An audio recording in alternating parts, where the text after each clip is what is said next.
When somebody in the community is desperate for a change, and education is the great divider.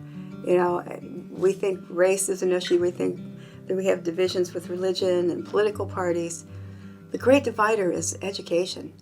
And if we can help adults, give them a second chance, it's really an important organization for this community.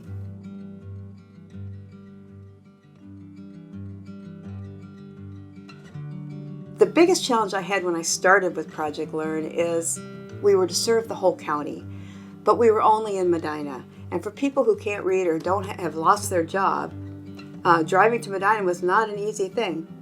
So I wanted to do something in Brunswick, which was the biggest city in the county. I wanted to do something in Wadsworth, which we had students coming from there. So it wasn't totally out of line to have some kind of retail space. This is something that was legitimate for a nonprofit to do. The bookstore at least earned enough to pay the rent. Selling the board on 3 locations was a bit of a challenge.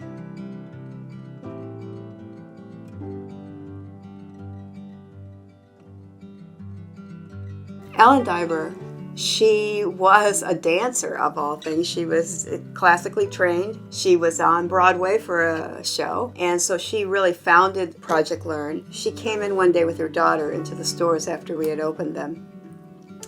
And you could just see how pleased she was to see that the organization was still that strong and growing.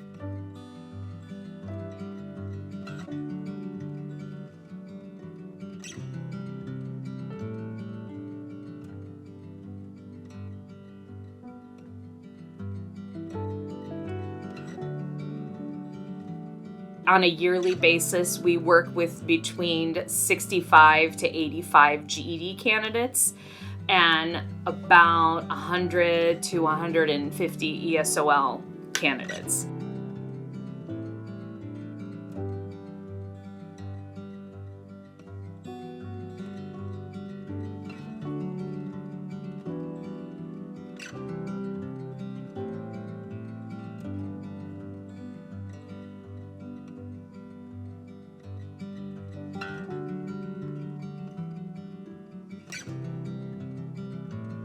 I used to not be confident whatsoever about what I was doing or where I was going, especially because I was doing so bad in school. I was like, okay, I'm not gonna make it anywhere.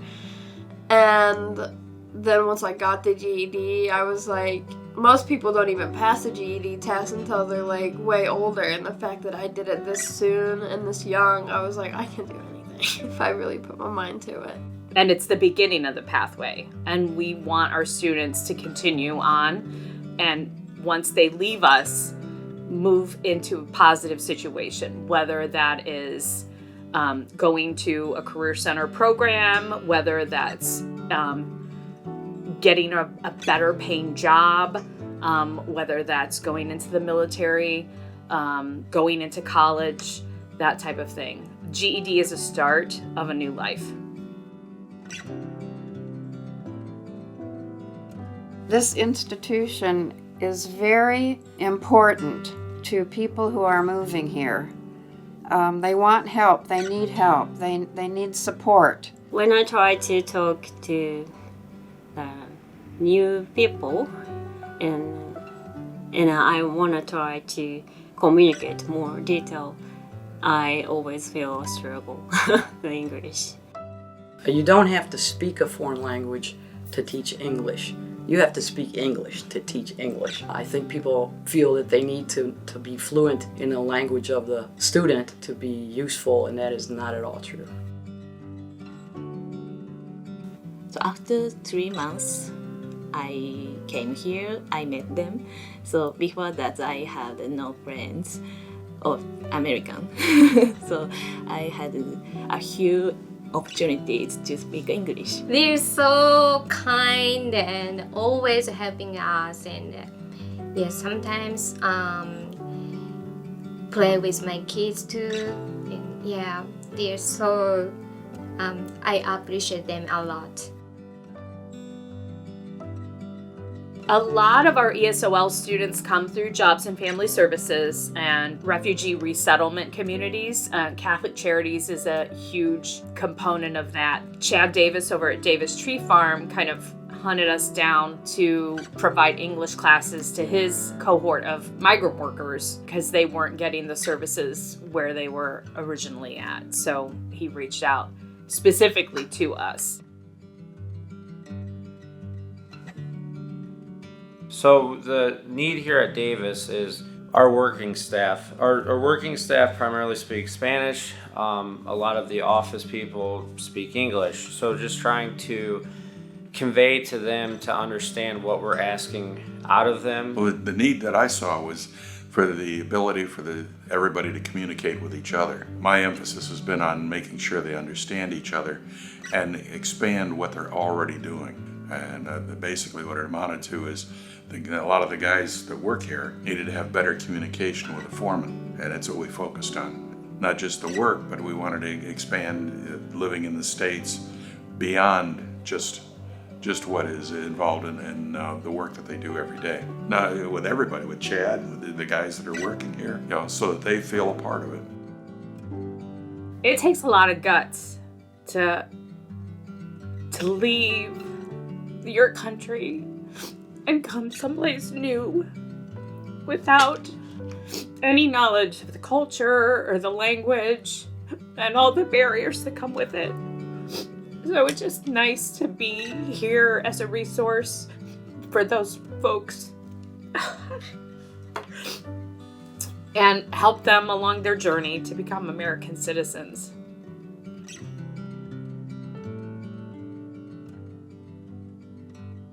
Oh, this country is amazing country. I told my husband I want to learn English.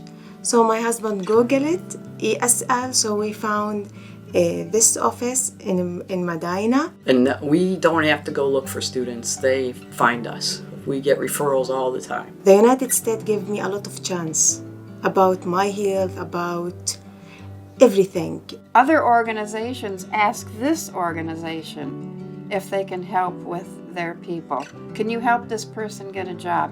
Can you help this person with this test? This is all funneling into Project Learn. That's why it's more than teaching English as a second language.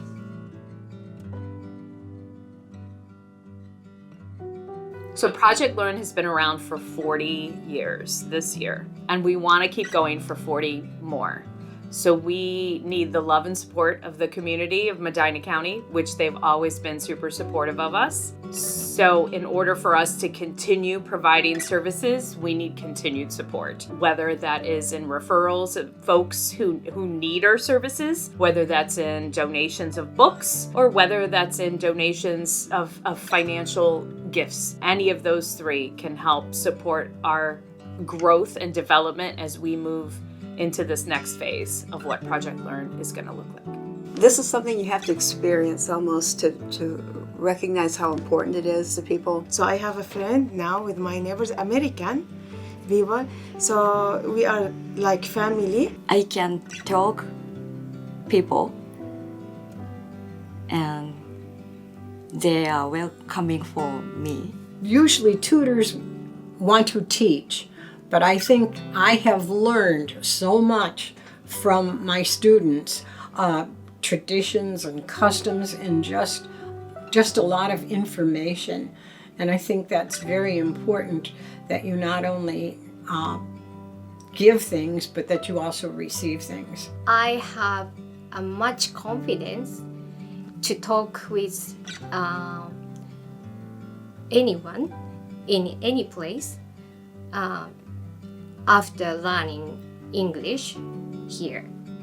Having the support of all of you guys there was honestly just like, I never really had that much. It's nice knowing that I have that. So it's really glad to be here.